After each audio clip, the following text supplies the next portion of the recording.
Hi, I'm Patrick Hollick. Welcome to a new episode of The Love Show. On this episode, we're going to go back to speaking to Shreni Zinzuwadia. A lot has changed in New York City, and I thought it was a good time to catch up with her about. Last time we spoke to her, there was so much chaos and so much patients coming in with COVID, and she hadn't slept. And I feel like it's wound down just a little bit, and we should catch back up with her. And the episode, she talks a little bit about where it's at now, the idea of a second wave, and also how to build your immune system, which is something we should all do.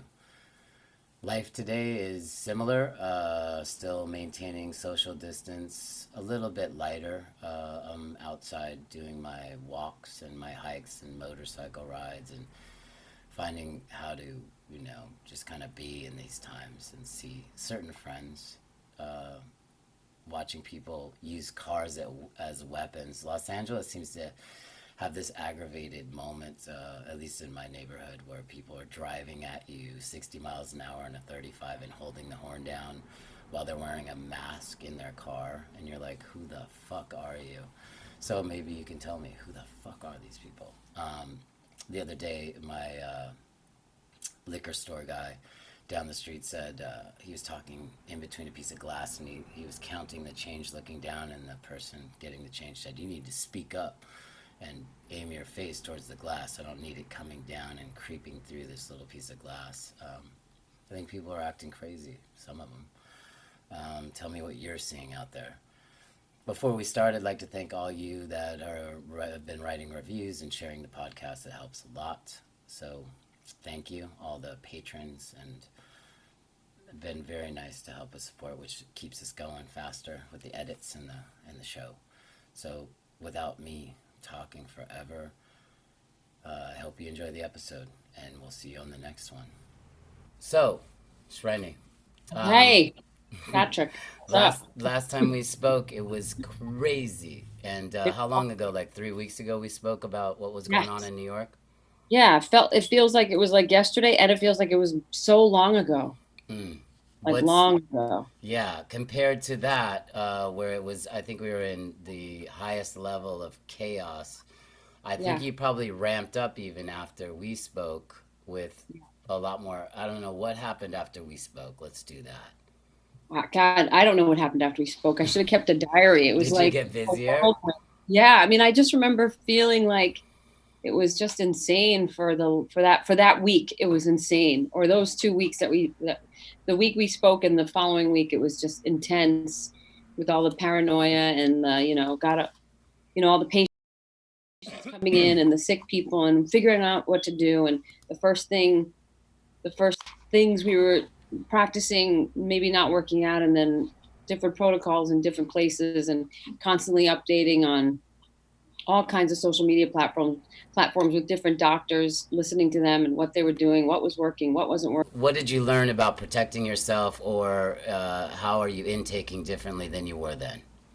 The same, because nobody's letting up on, we're not letting up at all on wearing our protective gear. Nobody is. Like, I'm still wearing the two masks and the goggles and the shield.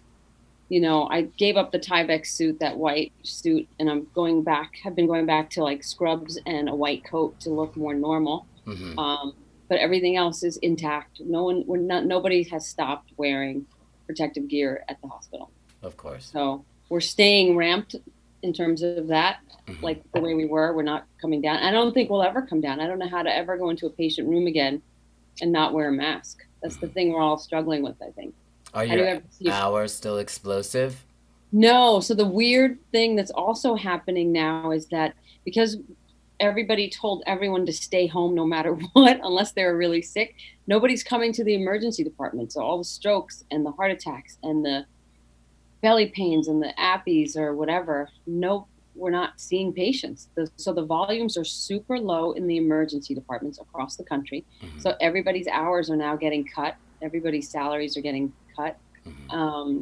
But the hospital is just now, discharging people and having space. So we're in a weird place. The ERs are not that busy. The Hmm. emergency departments are not full, not busy, not seeing patients. The volumes there are low, but the hospital is still slowly discharging people, or the numbers of inpatients are slowly coming down. So they're still high, but they're coming down, but they're slowly coming down. And what percentage of the people that are coming off, like they say when you go on a breathing machine or a breathing device that you have a very small chance, they say 70% Yeah, don't get mortality. back. So what, Right. like, I guess what it's like to start with a patient from A to B, they arrive and then what's how long are they there? Or 3 weeks, a month? What's that Yes. process like? Right. So it depends on how sick they are. So I worked the last 4 nights in a row. So Hmm. I'm coming off 4 night shifts. I'm a little sleepy, but we had a woman last night who's 61 years old who is a home health aide, or I think she's a health aide in a nursing home. She really had no medical issues. She was overweight, maybe by 20, 25 pounds, maybe 30 pounds. And she came in very short of breath. She needed oxygen. Her pulse ox was, I think, 80% on room air, and she was breathing very fast. And she said that, she felt a little tired. And I was talking with my residents, and I was like, you really shouldn't intubate her because, right? Because the mortality rate when you intubate someone and put them on a ventilator is still at 70, 80%. That's bad. That means that's a death sentence. You don't want to do that if you don't have to. So Is that we what they're put them calling on, the self-induced coma or is that something else? what's the The induced self-induced? coma and the Oh, breathing yeah. machine. What's the Yeah. separation and all that for us people that Yeah. don't know shit? That's all the We don't same. know anything. Yeah, so if we intubate somebody, that's the process of putting the tube into their trachea, then we connect it to the ventilator, then we set the ventilator to do the breathing work for the patient. In order to do that, we have to induce a medical coma. So we So they're keep them. not conscious. They can't respond. It's just like There's different levels of coma, so we'll keep them very sedated so that they will feel comfortable, because nobody wants a breathing tube in their throat and awake. You want to cough that out as soon as you wake up. It's uncomfortable, it's awkward, it goes against the natural way of breathing because the machine's forcing air in. And if you're awake, you're going to have your own rhythm of breathing, which will go against the machine sometimes. So we want to sedate people so that they're comfortable, not in pain, and relaxed while we're doing this. So in order to intubate them, in order to start the process of putting them on a ventilator, we induce them, which means we sedate them, and then we very briefly paralyze them so that they're not fighting the process. And then we put the tube in, we know what's in, and then we put them on a ventilator. We set the settings, and we usually keep them on a sedative drip, a continuous infusion of a sedative. And other times we can either add a paralytic agent, which means we keep them paralyzed, or we just add another agent to keep them kind of very, very relaxed, very calm, and basically, unconscious. There are times where you want them out of consciousness, where people wake up, they'll blink, they'll roll, they'll move. I mean, what is so that in the scale of analyzing the power or the sickness of the COVID? Like when does somebody pull the trigger on we should incubate them? What's right, that? What intubate are them. That's a those? great question.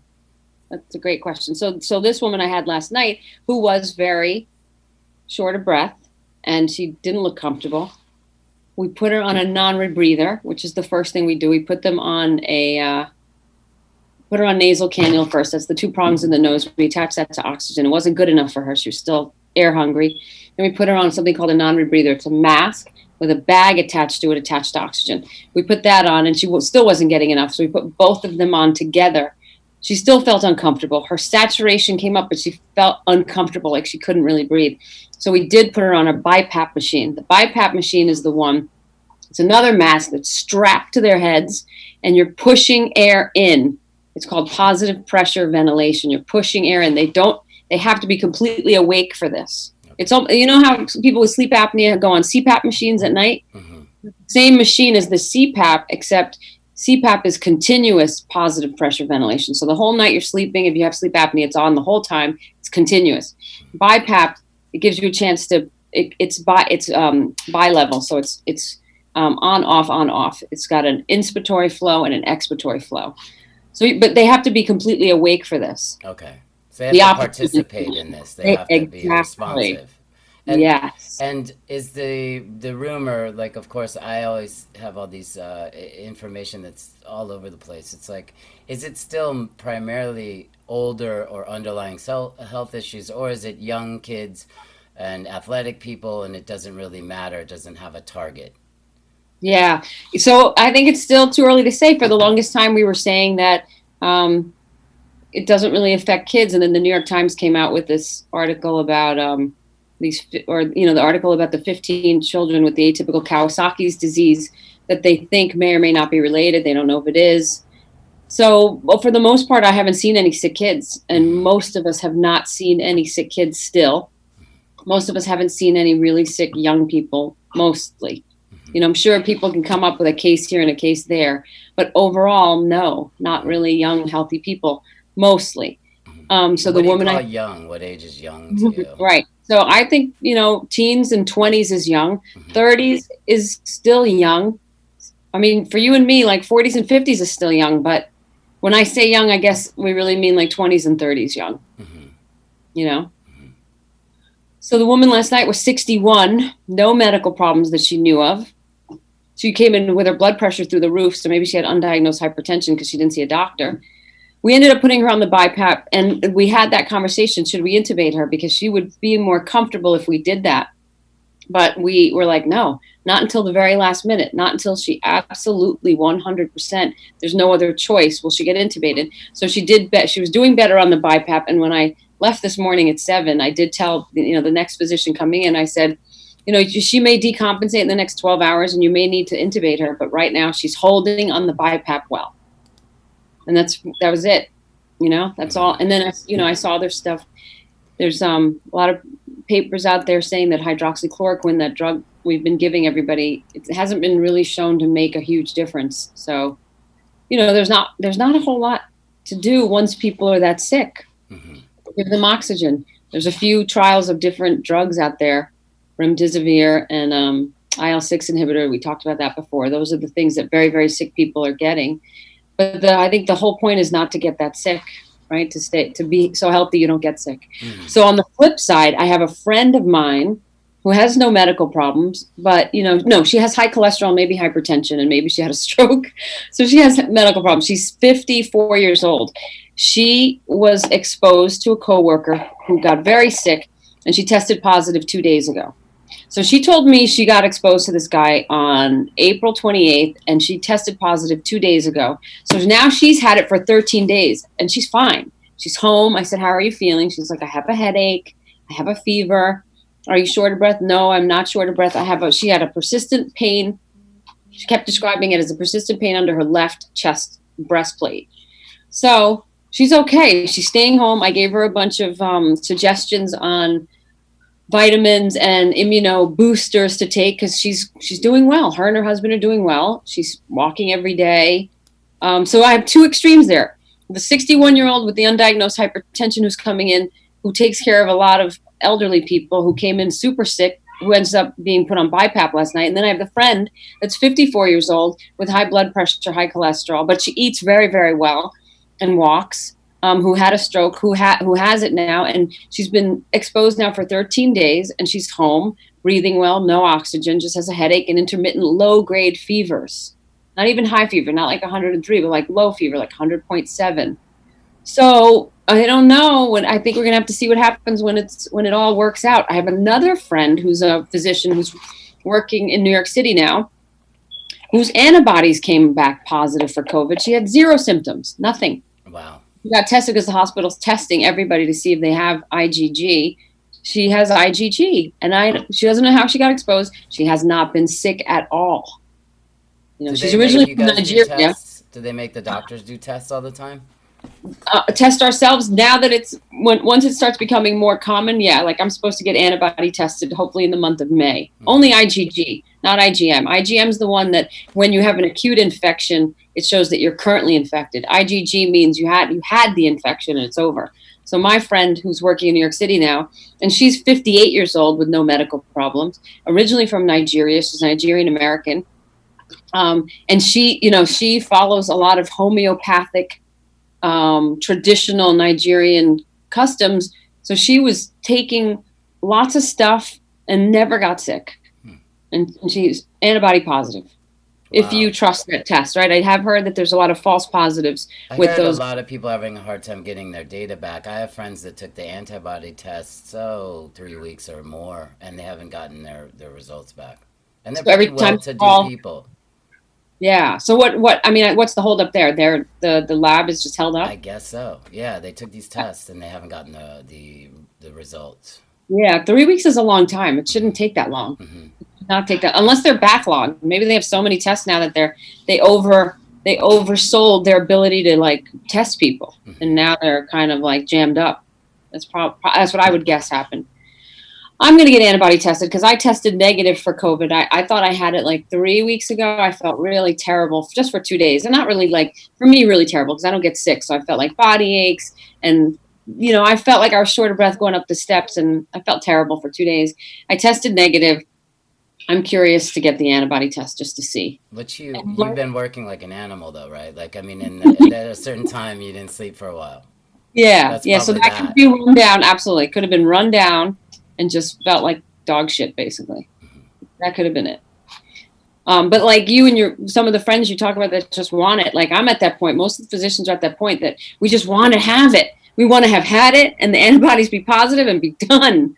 We're all wishing our antibody test comes back positive. All of us. We're just like, please let me have been exposed and be immune now. That's Right. that's I guess everyone's fantasy. Yeah. So right now it's a bit of the storm has passed for now, Yeah. and it's just a little lighter. And are you seeing a lot of people recover? A lot of people go home, or what are you seeing in that way? People on ventilators again are not recovering. So much. I mean, people are recovering. It's not like nobody's recovering. Some people are. Some people are getting extubated. It just takes 3 weeks or 4 weeks for them to come off the ventilator, and we're not used to that Hmm. in medicine. Supposed to be a short process. That's not supposed to be a forever thing. Right. And 3 weeks is a long time for people. So people are recovering. Most people are so sick that they're not recovering when they're on ventilators, but some are. Some are, What and kicks it's hard. in there? Is it just the human body fighting for survival? When you're under Yeah, in that coma, your body just turns on and starts fighting this thing, or it I just think so. surrenders? I think that's it. Yeah, like that stuff that you and I talk about that is like not scientific, but yeah, it's kind of like your will to live, right? I mean, Hmm. you either want to live or you. And I'm oversimplifying it, so I really shouldn't speak to it so Well, cavalier, yeah, right? it's sure, but it is what it is, you know. It's spirit or what some people believe in or don't. There's a lot of people that That's don't what I'm believe in saying. anything. That's what I think. I think people these patients can hear you even if they're in a medical coma. Their mind is working. They can hear what's going on around them, and I think on some level, your internal decision to make it or not make it has to play a role in how things work out. And when you're in the hospital in these situations, you're still not allowed to have guests or anyone. It's just you and the No, patient. There's no one it's just allowed to. Is no. there even a waiting room? Do people even try that? What's it like? It's horrible. I think that part's the worst when people have family members that they can't see or can't see them. I think that's the worst. I think that can you imagine if No. somebody you loved you couldn't see them? It's like Yeah. the most horrible thing, and we're still not allowing family members. And I don't know. They got to. I mean, that's got to change. But I guess the fear is still passing the disease around, like having people get it in the hospital and then go wherever they go and passing it to whoever they see. Have they been talking about this contact tracing, this little army that's going around in New York? I would love for you to tell me more about it. I heard about it, and I still have to I don't find understand it out. yet. I really don't understand it. Some people are I don't freaking either. out over civil liberties. It's just like the ability to trace people that are sick or near in the proximity. There's a battle between Google and Apple creating a software to help with it. Then there's uh, the health organization saying we don't want help, we want physical soldiers. I don't understand it yet. I want to do an episode on it basically because some of my friends are giving me this, shock and awe data, but people get freaked out and read a lot of different sources. It's like they could go in your house, take a sick person out, and it's almost like, the Guantanamo and the Patriot Yeah, Act, but right. that's Like that just doesn't seem people like freaking out. I have a lot of conspiratory friends that are just like, they're right. going to come in your house, and then what? And you're like, I don't know, let's Yeah, hear I don't about know it. either. We have a I little don't know. battle going on with our mayor and governor and the county officials. I guess there was corruption in the state of California in the 40s, and the county was given a lot more power because there was corruption in the mayor and the governor office back to the 40s. So these parks opening were really shook up the mayor and the governor's agenda. But the county commissioner, who they call Mr. Mayor, which I've heard is a woman, I'm not sure, who Mm. runs the county commission, said, "We're opening the parks, fucking deal with it." So these guys are like, you're going to ruin this whole thing and we're going to spike. Huh? And it's interesting because there is, no matter what you want to say, there is a political landscape and there is a media landscape. And I'm just trying to find the medium between all the sources because the media Right. media might be very loud and mongering.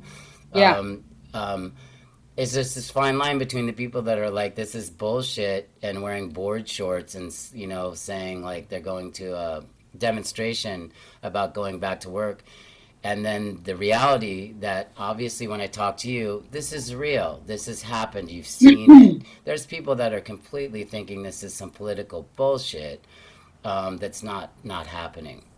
So Right. we have all these loud voices in our heads. I'm Yeah. definitely of the opinion, yes, this is happening, and yes, I'm worried for my dad who's going to be 90 next Right. month. And then there's the friends of mine that are my age or younger that are still going. Maybe in December we can meet up on Zoom and have some sort of a party. And I'm like, you're Right. extreme. So there's like trying to find the balance. The other day my friend called me. He was just disgusted with it. He goes, if it ends in November, it was all a political thing about the elections, and I just want to drive up on the people wearing masks in their own car and punch them in the face. Do you know what I mean? He was telling me, I'll punch you Right. in your Right. mask face the other day. So Only there's thing I so can say about much going on. Yeah. About wearing a mask in your car. Like sometimes I'm so distracted. I'm like, okay, I'm going to the grocery store. I'm going to put the mask on now so I don't forget. So I might look like an asshole driving around with a mask on just because if I don't put it on now, I'll walk into the store and forget. I'm not trying to make a statement at all about I'm keeping a mask on in my car. Yeah. That sounds stupid, right? Yeah. And then back to God, you made so many points. So then, yeah, I heard that the first guy in New York was the whatever case zero was discovered. I I don't know. I saw have to that on read the about news. Yeah. how. I mean, I don't know how they made him case zero. We'll have to read the interesting facts around that.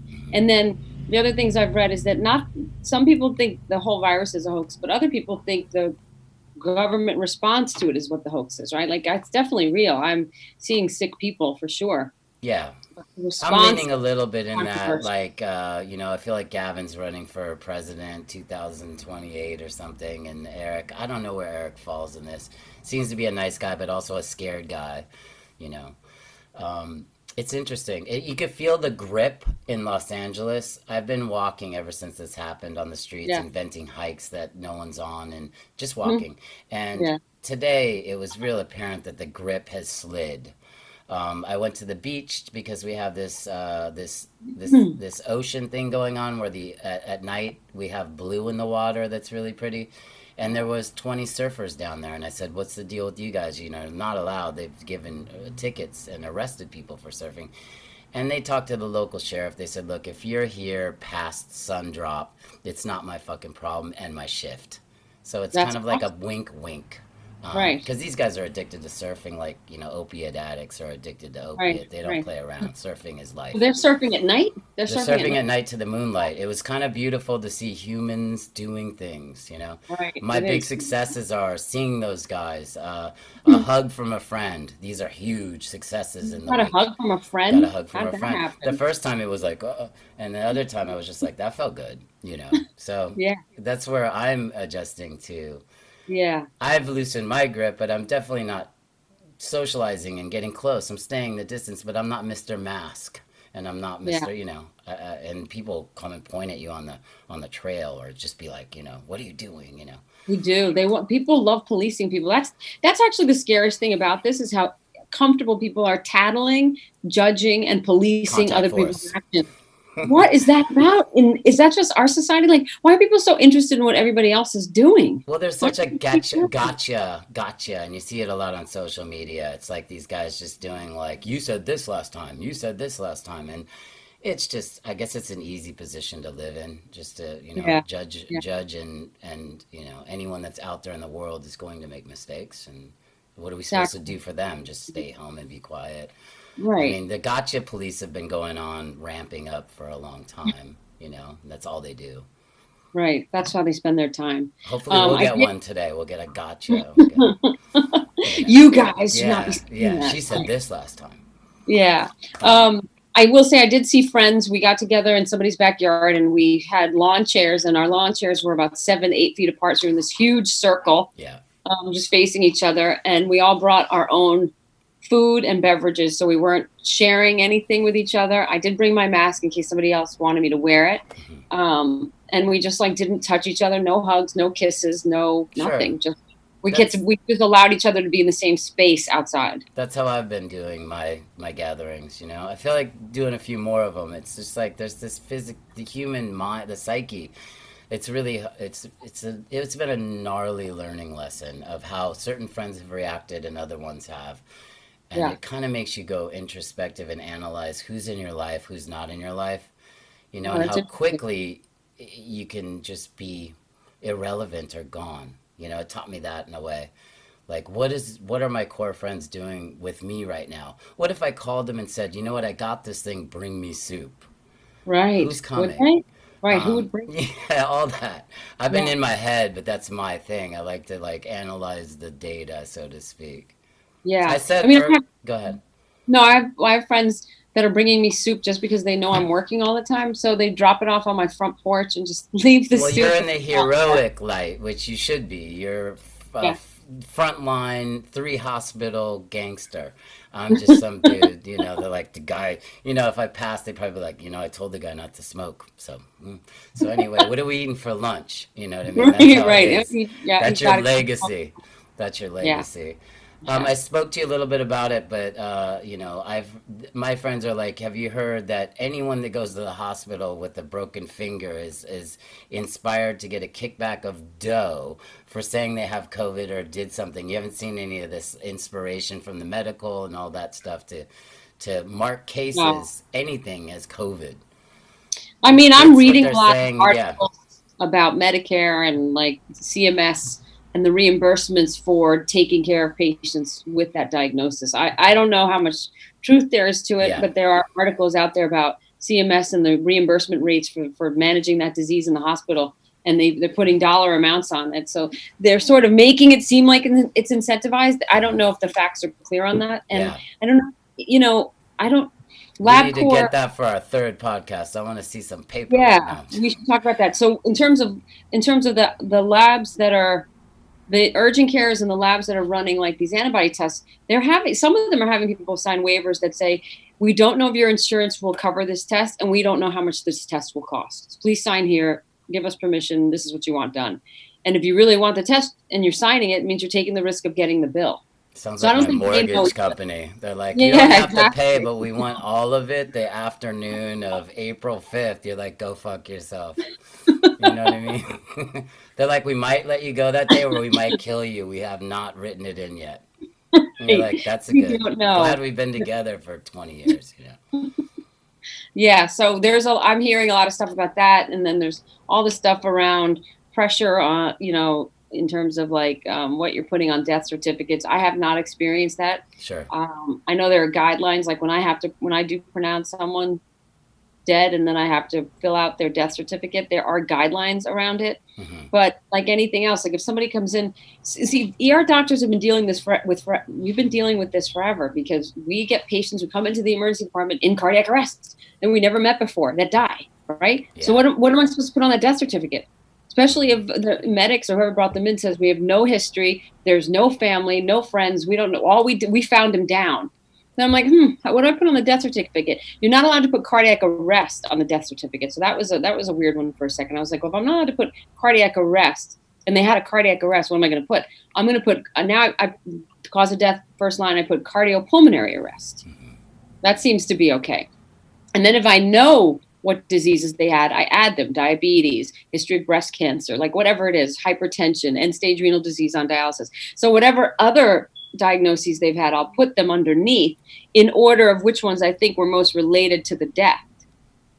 Right. So I don't know about this stuff happening in New York, and I don't know where else about the pressure of making it a COVID related death. I personally have not experienced it, but so I don't know. I think it's Other people, U.S. other places. The concern is in the whole United States. That's just another piece of information that could not be true, to reflect Right. a real panic, to get a real fear mongrel, going. Right. True or not? How are you? Are you looking into talking about phase two? There's a possibility of a big phase coming back in winter. Have you heard Right. and talked about that a bunch? No, no, we haven't talked about it, but we know, like, when winter comes, viruses come back, right? That's what viruses do. They live in colder temperatures. You're breathing in colder air. So then, your what's it? The air, the cold air coming into your lungs is a better reservoir for viruses to kind of go nuts. But Mm-hmm. warmer air, theoretically, we don't get huge outbreaks of viruses in the summer months. Has there been a new curriculum since, like, you guys were in this shock and awe phase with the disease coming at you so fast and furious? What, 3 weeks ago? Now there's a little bit of calm. In the calm, is there new training, or is there a new structure in place for something like another rush? Or No, not yet. no? Maybe that'll be this summer. Do you feel like they're all still in survival and confusion? Is that like the protocol? Yeah, but less confusion and less survival because the numbers the numbers are going down. Hmm. So I think we're going to wait till the numbers really stay down, which probably be in the next. The numbers are really down now. Like, I just got a report from one of the hospitals I work at that the curve started here, it went up to here, and we're flattening out here. So And it's like this down. in your medical opinion, why do you think it's the separation, the distancing, or do you think it's more than that? Is there more at it? It's hard to speculate because it could be everything. There's so many variables involved. How are you supposed to look at it and dissect out which variable was the one that helped the most, right? Yeah. Who knows? I don't know. And it is hard because when you talk about phase two, people who've have had COVID and have gotten sick are terrified of getting it again. I have an ER doctor friend who got it, and she was sick at home, and she was pretty sick. She didn't need oxygen. She was pretty sick, and her husband got it, and he was sick. And they they won't go out to they're like not trying to go out ever, and they have two little kids. They're like, it would be irresponsible for us to go out. I mean, now that they're better, like, they're better now, and they're very apprehensive about things going back to whatever normal was before. Right. We're really scared. Because the But disease kicked their ass? Is that why? Or yeah, and it didn't kick their ass in the way that, like, they didn't have to go to the hospital and get admitted, but it kicked their ass in a way that these two were healthy people that will never really get sick, that now got something terrifying Mhm. and very unknown. And they did okay.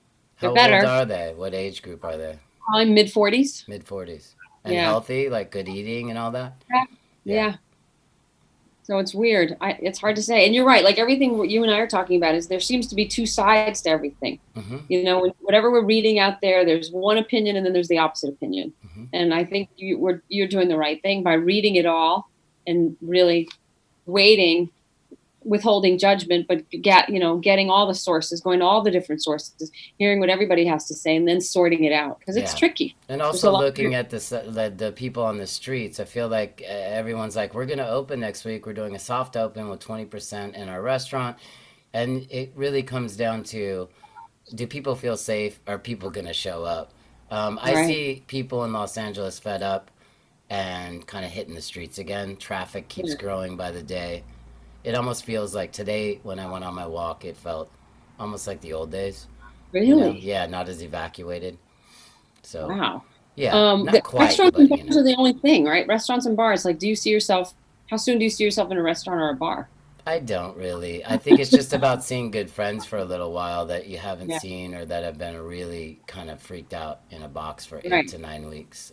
Right. So it's Those, more like small gatherings at home or your friend's house, or, like, that's what we're going yeah, to be comfortable yeah. with. The dinner thing and the events thing, I don't know when that's coming back. That could be a long, long time. I know my friends that own restaurants are allowed to, with the health administration and the county, have, if they retrain their staff about distance and they section off tables with distance, they could do these 20% openings, which kills them financially because they need to be 100% to be losing money.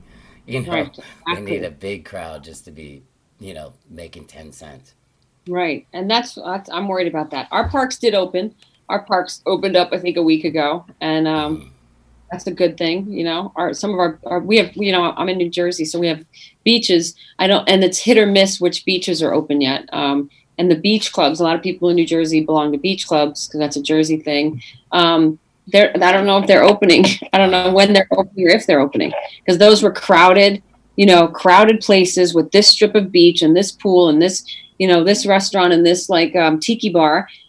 That's not yet on the table. Hmm. So unless you have your own beach house over here, I don't know Then, what's going yeah. to happen with public beaches. Yeah, so we'll see. So I'm gonna check in with you again, but I wanted to see because you were in such pandemonium last time I Yeah, saw you, and yeah, now you're getting to sleep and you're getting shifts, which is like new, right? yeah. Yeah, I mean, things are quieting down, and now we're telling people, please come back to the ER. Like, where are all the heart attacks? Are people just stroking out at home? Are they having heart attacks at home? Or are they like just letting themselves get sicker and sicker at home because the people, we were like, don't come to the emergency department. And now we're like, Yeah. please come back. Let us take care of you. I And still can't everybody's even wearing get a masks. physical right now. They don't want me to go just get a checkup. It's We still don't. no. No, because a lot of doctors outpatient offices are opening up here. Hmm. I don't know for physicals, maybe for emergencies, but Yeah, I they think are. I'm just like going for a routine checkup, and they're like, ha ha Right. ha ha ha. Talk to you later. You know. Yeah. Yeah, I think that's all opening. I think it's all opening here. maybe.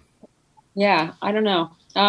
But yeah, I'm eager for things. I'm like you. I'm more eager. I don't want to put anybody at risk at all, but I No, am me neither. eager. Hmm. Right? You're eager for something semi-normal to come back. Yeah, Me too. I will. That's what. I'm scared of the numbers of depression and suicide and Yeah. spousal abuse and Right. everything. It's gonna be And rampant. people are on different sides of that too. That's also controversial because if you say to somebody, look, people are going to die because they can't make money and they're depressed and they're suicidal and there's child abuse and there's domestic abuse. And other people on the other side will say, well, would they rather die of COVID? And you're kind of like, are you like, is it apples and oranges, or is it like Yeah, it's all in the same pot and they should be compared equally, you know? yeah, exactly. And I think people with money and resources, this has been easier for because, Yeah, a lot of my friends that are set up like that are like, this is what I'm like anyway. I'm like, it's so sad. Like, why be in prison and, be a free man? And you might as well go right. to jail. You'll have structure. Yeah, Your three exactly. meals and I'm just like, Yeah. yeah, I So don't think it's anything to brag about to be isolated so hard. But I'm a people person and they're not. me too. I need that interaction. I enjoy the interaction. I like contact with people. So I'll So check in with you again and see how things are going. Hopefully there isn't this second wave, but I want to keep in touch. yeah. And you and I should talk offline about like immune, or another time about immune boost, right? Like the upside, like how to stay healthy and Yeah, what how to are keep. some quick tips just to end it? Like some things you would say that you The should be Institute doing? for Functional Medicine has a great website on COVID, and I keep up with them a lot. So there's real common stuff that people probably already know about. It's like zinc every day, selenium is very helpful. Vitamin D and vitamin A are very helpful. Be careful with vitamin E and vitamin D. Be careful with vitamin D and vitamin A because those are both fat soluble. So theoretically, there's a toxicity because you're not peeing it out because it's stored in your fat, but a little bit of vitamin D or vitamin A in your system is very good. If you're worried about toxicity, you can get it checked. You can get a blood test. But if you just take a little bit, it should be okay. Hmm. Vitamin A has more, it can be, vitamin D is usually not toxic. Most of the US is low on vitamin D because we don't get enough sunshine and other reasons. So vitamin D every day is not bad. And vitamin A, at least once a week, is good. Selenium is very good. Quercetin, which is spelled Quuecetin. Hmm. It's found in apples in high concentrations, but if you want to supplement, 2 or 3 capsules of that twice a day. Magnesium every day is very good for you. Let me think, was there something else? And of course, vitamin C, at least a gram a day. And if you're feeling under the weather, you should take 2 grams every 6 hours. Wow. If you take it all at once, you kind of just pee it out and it could give you diarrhea. But if you take 2 grams every 6 hours, if you're feeling sick, it'll help you. But if you're not feeling sick, at least a gram a day. Great. Let me think of something else. There probably was something else that I forgot that would help. I can write it in our notes. Yeah. And you should be drinking water every day. Like the stuff we know we're supposed to do, but we don't do. You should be drinking water every day, sleeping. Oh, and melatonin while you sleep is anti-inflammatory. So that would help. 5 milligrams. You can buy a gummy of 5 milligrams over the counter. You don't need a prescription for it. That's also helpful. I've had the worst sleep since this thing happened. I don't know why. I go to bed at like 12, wake up at 4:10, like it's the beginning of the day. You should try 5 milligrams of melatonin. I bet I think you'll sleep way better. I look at my my Fitbit and it's like 4 hours and 4 minutes. You're like, that's just a weird You're like, why am I up? And can you go back to sleep once you wake up? No, I'm up. When I'm up, I feel like, I already missed the whole day. It's a weird vibe, Yeah. Like, I think it's anxiety on some level. Sure. Like sometimes I can only get up out of bed when I start having really negative thoughts about the things I'm missing or deadlines. And then that makes me get up. Those always visit me in the morning. That's weird because I have that in the morning. It'll just be everything that I did wrong or everything I'm not. And, you're like, why is this movie play in the morning? Like, let me have coffee and then you can hate me more than I hate, anything. It's funny. All right, so get your immune going. That's something somebody could do that's proactive. Yeah, it's proactive. It gives you something to do. It'll make you focus more on staying healthy. So certainly there's no downside to it. All right, I'm going to hit you soon and have a good rest of your day in New York City. Yes, thank you. All right, we'll talk soon. Bye. Bye.